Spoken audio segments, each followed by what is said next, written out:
Oke, nah sekarang gini dulu, ini kalau tadi terkait dengan pekerjaan, sekarang terkait dengan alma mater kita ya, Ya, ATKI atau dulu kalau kamu kan masih ATKI ya, Akademi Teknologi dulu Komunikasi masih dan ATKI. Informasi, sekarang sudah berubah menjadi Akademi Televisi Indonesia ATKI. Ya. Nah, sebagai alumni bisa diceritakan nggak sih seberapa besar pengaruh dalam karir kamu?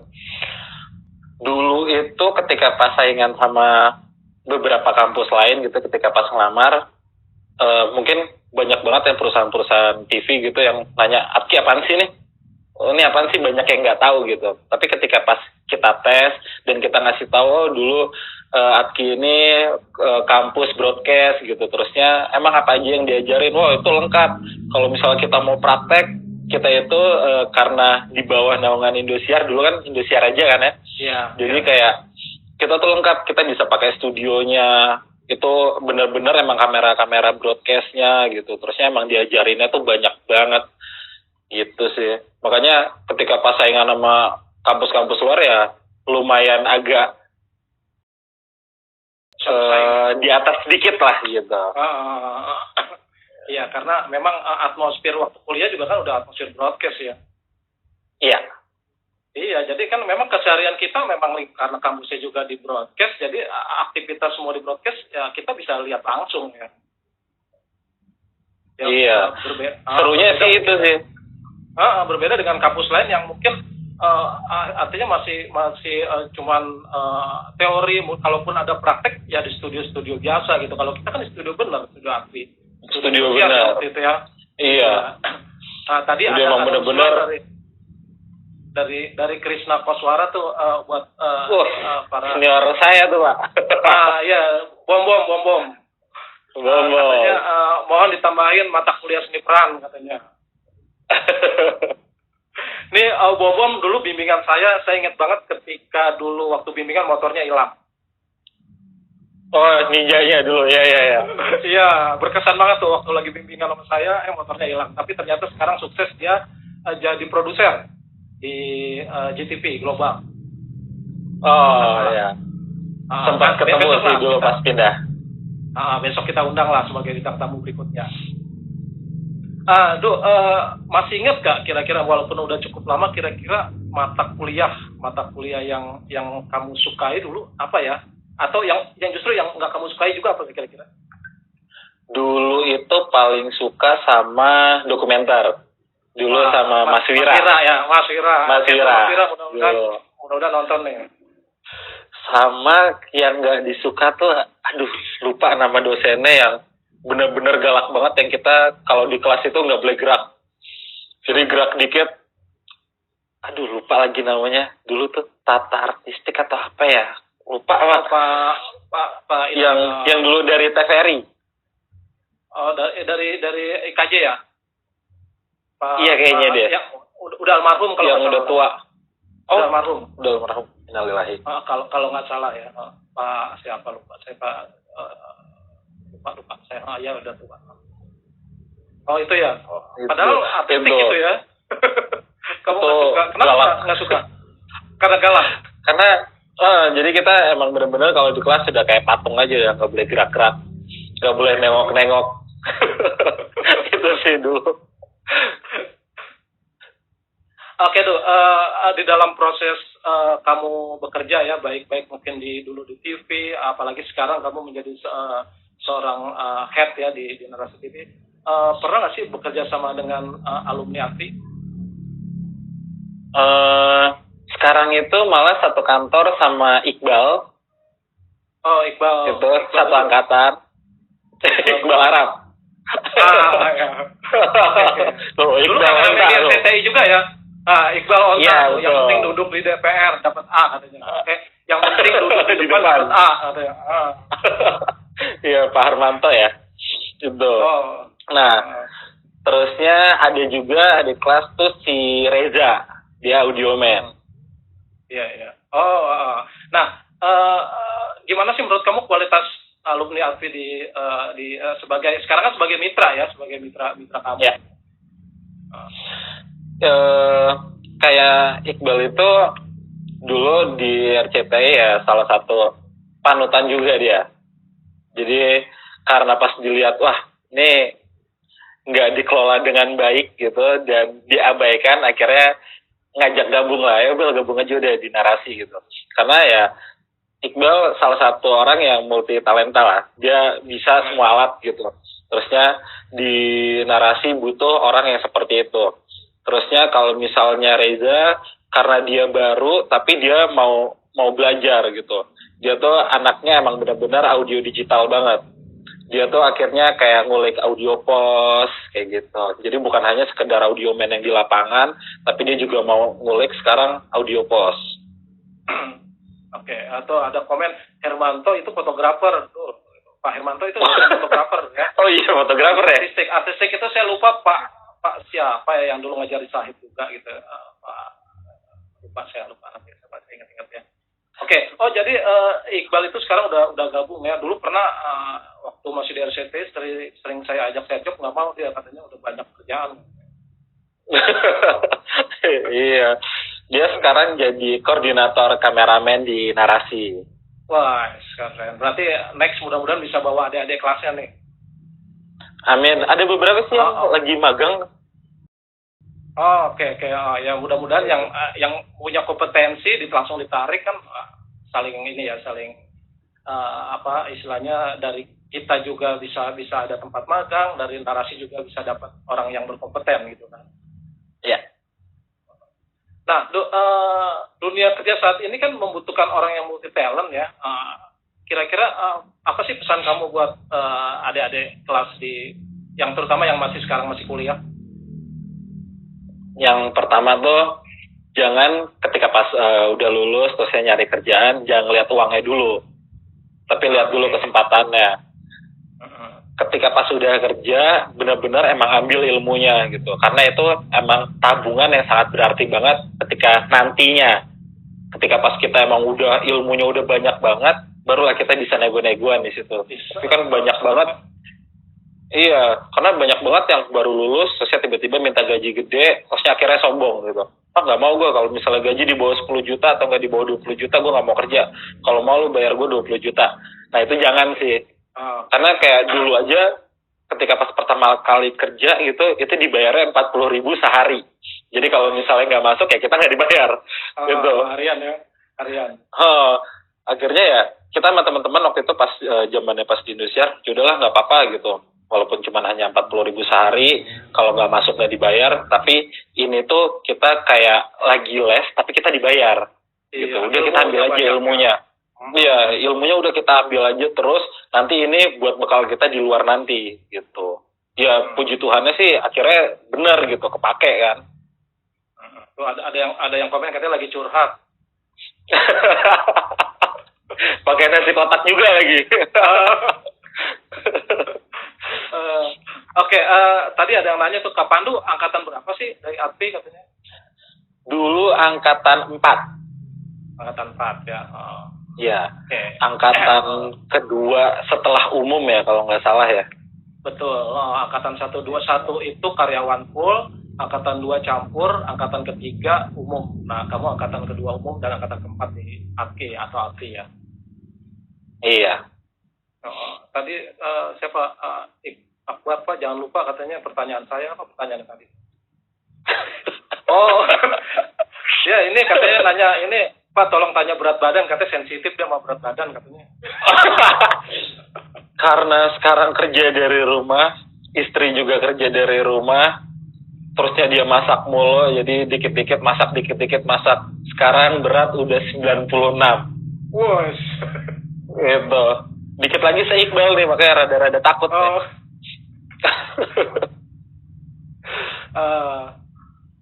Oke, kita tahu kan ya sekarang ini eranya udah era digital ya. Ya. Siapa tuh Pak Teguh, apa kabar? Siapa tuh Febriansyah? Men. Mas Men. Baik men. Kamu gimana men? Insya Allah Pak masuk ATPI. Siapa tuh? Oke, amin mudah-mudahan ya.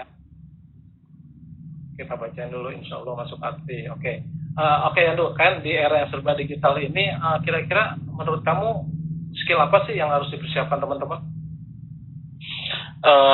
Harus semua skill sih, kayak harus pelajarin emang bener-bener soal tentang kamera. Jangan cuma ngerti basicnya aja, tapi emang bener-bener kulik kameranya. Terusnya yang kedua, belajar soal audio juga, belajar soal lighting, belajar gimana caranya jadi director.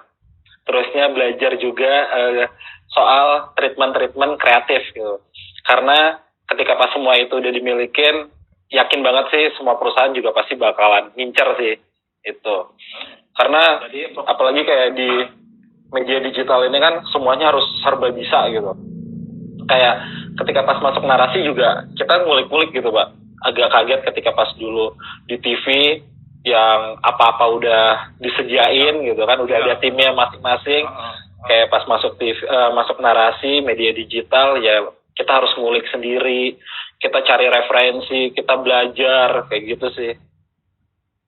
Ya, intinya walaupun kamu udah malang melintang di dunia TV, begitu masuk ke sebuah media digital ya harus belajar lagi ya kan? Harus belajar terus sih. Nah, itu. Jangan sampai udah dapat posisi atau apapun gitu, terus ya udah stuck gitu. Udah yang penting gue udah kerja, orang gue jadi kameramen, jangan kayak gitu sih. Tapi tetap aja belajar. Jangan cepat puas artinya ya. Jangan cepat puas. Iya, saya aja udah tua begini masih belajar terus, gitu kan. Wah, Pak Teguh mah update, Pak Teguh. Iya, kebetulan udah berapa tahun, kemarin 25 tahun saya nggak belajar, akhirnya harus meneruskan kuliah, dan ya alhamdulillah lulus gitu, walaupun dengan pengorbanan. Kan? Masa kalau yang muda ya nggak? Iya, betul, Pak. Apa nih, Kang Albi, satu kesatuan, belajar terus. Terus. Benar, Kang Albi benar. Kita harus belajar. Belajar itu nggak pernah ada akhirnya, nggak ada endingnya ya. Sama jangan pernah ngomong nggak bisa. Nah itu, jadi mencoba terus ya. Iya betul. Kayak dulu pas ditawarin jadi produser promo itu di Metro TV, pas ditanya dulu bisa ngedit, bisa gitu. Padahal nggak bisa. Akhirnya udah belajar lah dari YouTube. Belajar dari YouTube, nyari. Oke, ngedit sesimpel ini ya kan. Terusnya nanti belajar lagi. Akhirnya pas masuk Metro TV ya, puji Tuhannya udah lancar aja terus gitu. Iya, pokoknya intinya jangan berkata tidak ya. Ini apa nih? Iya. Kan kebutuhan manusia yang akhirnya harus nggak baca. Bisa baca tuh? Ini Helmiadi, Mas Pandu mau tanya, setelah wabah ini berakhir kan dunia hiburan pasti bangkitnya agak sulit. Apalagi hiburan kan kebutuhan manusia yang paling akhir yang harus dipenuhi. Terus gimana tanggapan Mas Pandu? Sebenarnya sebelum ini berakhir, kemarin juga di narasi kita coba untuk menghibur sih. Kita bikin konser, namanya konser di rumah aja. Jadi itu saya jadi emang benar-benar manfaatin banget alat-alat yang udah di rumah aja gitu. Kayak cuman hanya handphone gitu. Dan ya itu lumayan sukses sih. Kita juga ngumpulin dana untuk sumbangan juga gitu. Kemarin kan dapat udah ber-MM tuh di kita bisa 9 miliar tuh. 9 miliar. Iya. Udah lebih, udah hampir mau ke 15 ini. Iya. Mantap. Alhamdulillah ya. Oke. Oke tuh, ini ada pertanyaan dari BDM kemarin, IG-nya Mai Ika, katanya ada nggak sih pengalaman lucu waktu liputan? Terus kemudian apa sih yang membuat kakak bertahan sampai sekarang di dunia media? Dulu waktu pas di Indosiar lagi LPI, lagi tarik-tarik kabel, habis hujan, blok-blokan lapangan. Jadi tiba-tiba sepatu jebol. Syuting belum, sepatu udah jebol. Akhirnya minta lakban, udah lakbanin tuh. Udah lakbanin basah-basah, udah nggak bawa spare lagi sepatu, cuman bawa satu ya, jebol pula. Akhirnya udah pakai lakban. Ya, udah gitu dapat kameranya itu yang handheld di bawah. Wah, gitu. Mobilitas ya. Jadi agak-agak nggak nyaman kayak bebek gitu lah pokoknya. Ya. Handheld kamera ya. Terus apa lagi ya yang lucu tuh, sempat juga eh waktu itu di Idol lagi edisi pulang kampung Noella. Jadi kita disambut gitu lah sama warga Papua. Oh, itu banyak banget warganya yang pada nyambut. Terusnya ada, karena kita buru-buru mau syuting, jadi ada mama-mama sana gitu kayak, ayo foto dulu, foto gitu. Terus kita bilang nanti ya mau syuting dulu. Terusnya akhirnya ada yang nyeletuk mama-mama sana yang bilang, ini orang Jakarta ini sombong-sombong, belum pernah ditombak sama orang Papua. Terus akhirnya kita, ayo ibu-ibu foto yuk bu, gitu. Kita panggil mereka foto. Diancam langsung ya. Diancam loh. Kata, wah ini kampungnya ini nih, udah deh foto dulu deh, foto-foto ya. Oke. Atau ada nggak itu kan pengalaman lucu ya, pengalaman yang apa ya, yang paling berkesan selama menjalani proses profesi ini, atau ketemu pejabat atau apa gimana? Kalau semenjak di Metro TV sama di Narasi, karena udah jadinya sering gitu ya ketemu sama pejabat, jadi kayak biasa aja gitu. Kayak dulu aduh pingin banget ketemu sama Jokowi, tapi pas masuk Metro TV, masuk Narasi akhirnya ketemu gitu. Akhirnya sekarang jadi kayak ayo udah biasa gitu. Kayak sama halnya kayak dulu pas belum masuk ke dunia broadcast, terusnya akhirnya udah kerja ketemu sama artis, lama-lama jadi kayak ya udah gitu. Pengalamannya ya gitu-gitu aja sih sebenarnya. Akhirnya jadi biasa gitu. Ya pokoknya intinya kalau kita kerja di broadcast ya suasananya nggak monoton ya. Suasananya nggak monoton. Yang paling enak banget tuh sebenarnya liburan gratis. Ketika pas kita dapat tugas keluar kota ya kan, manfaatin waktu emang benar-benar. Abis itu kita bisa santai-santai sama teman-teman. Itu sih. Iya. Itu benar, itu pengalaman saya juga gitu. Jadi kita pergi keluar kota, kalau orang lain itu harus bayar beli tiket. Nah kalau kita kan gratis dan dapat honor kan. Dapat honor. Itu. Honor bulanan sama harian kan. Apalagi kalau SJ kan. Iya. Kalau SJ honor bulanan di kantor dapat, set joban dapat gitu. Artinya kan ya set job itu kan perlu artinya bukan kita artinya merasa nggak cukup dengan gaji yang ada di kantor, tapi kalau menurut saya sih itu penting untuk membangun jaringan, ya membangun jaringan. Sama buat belajar sih.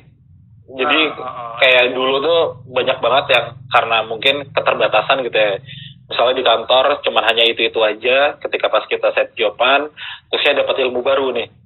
Nah, akhirnya ilmu baru ini kita coba terapin gitu di kantor. Akhirnya kantor mulai, wah ini seru juga nih, gitu. Akhirnya ya, iya akhirnya itu jadi kayak kita les di tempat luar gitu, kita belajar tempat luar tapi kita dibayar. Iya, karena pengalaman saya juga gitu ya. Dulu saya hampir 17 tahun di Indosiar gitu ya, dengan artinya dengan suasana Indosiar. Begitu saya keluar dari Indosiar, kemudian saya sekarang artinya freelance, kan saya cukup lama freelance ya, dari 2010 sampai 2017 ya, sebelum akhirnya aktif di ADVI. Walaupun sekarang gua kadang masih freelance gitu, tapi kan udah lebih fokusnya sekarang ngajar ya. Itu saya rasakan dunianya berbeda gitu ya. Dunia berbeda artinya di luar ya seperti ini, berbeda dengan di dalam kantor gitu kan. Terutama yang saya rasakan itu link kita semakin bertambah gitu, jaringan kita semakin luas gitu ya. Jadi itu manfaatnya gitu. Kita bekerja dengan PHA, PHB, PHC yang orangnya beda-beda, sehingga tambah satu link lagi, dan itu kan namanya kerja seperti kita itu kan link yang kita butuhkan ya kan. Iya. Kalau dan yang perlu diingat, saya juga sering berpesan kepada mahasiswa terutama di kelas, bahwa dunia broadcast itu kalau dibilang menurut saya kecil ya. Kecil karena apa? Begitu kita punya salah sedikit atau kita punya kekurangan, itu cepat banget tersebar.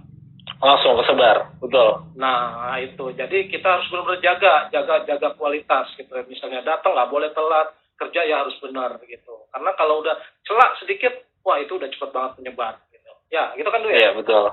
betul banget, Kak. Nah, pesan Pandu nih kira-kira buat terutama buat teman-teman atau paling nggak buat adik-adik lah ya. Kalau buat teman-teman kayaknya kan kita seumuran. Buat adik-adik nih, gimana sih cara memanfaatkan media sosial dengan baik gitu?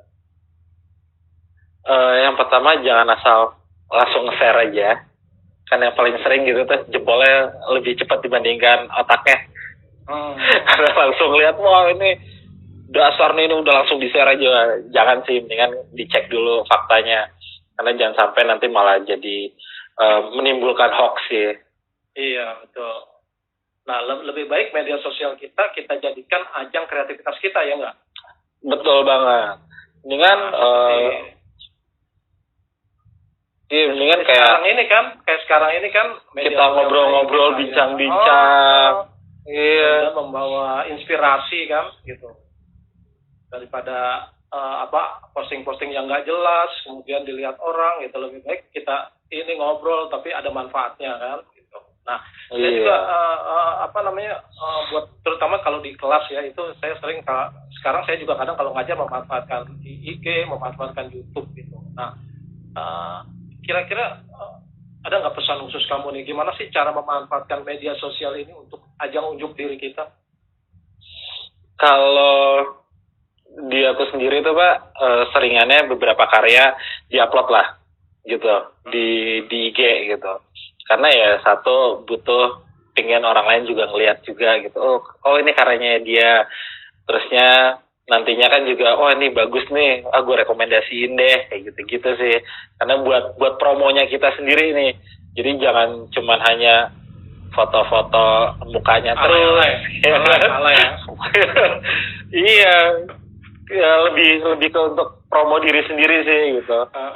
Branding diri ya. Iya ya, tapi nggak apa-apa lah kalau buat alay-alay ya, asal nggak terlalu banyak. Iya, dikit aja. Dikit aja. Porsinya 30 aja buat alay-alay. Karena kan yang saya tahu juga ya, banyak sekarang beberapa perusahaan ketika kita melamar itu kita harus menyertakan akun media sosial kita. Ya. Jadi dari situ kita bisa jejak kita di media itu bisa ketahuan kan? Ya karena di aku sendiri ketika pas waktu wawancara gitu sama beberapa kandidat, mereka kan suka nyertain tuh akun Instagramnya kayak gitu. Akhirnya yaudah kita coba cari, lihat-lihat dulu gitu apakah emang nih jangan-jangan berbau negatif atau anaknya gimana gitu. Karena emang penting banget sih kita harus ngecek itu. Makanya buat adik-adik sekalian atau enggak teman-teman sekalian ya bijaklah untuk bermedia sosial gitu.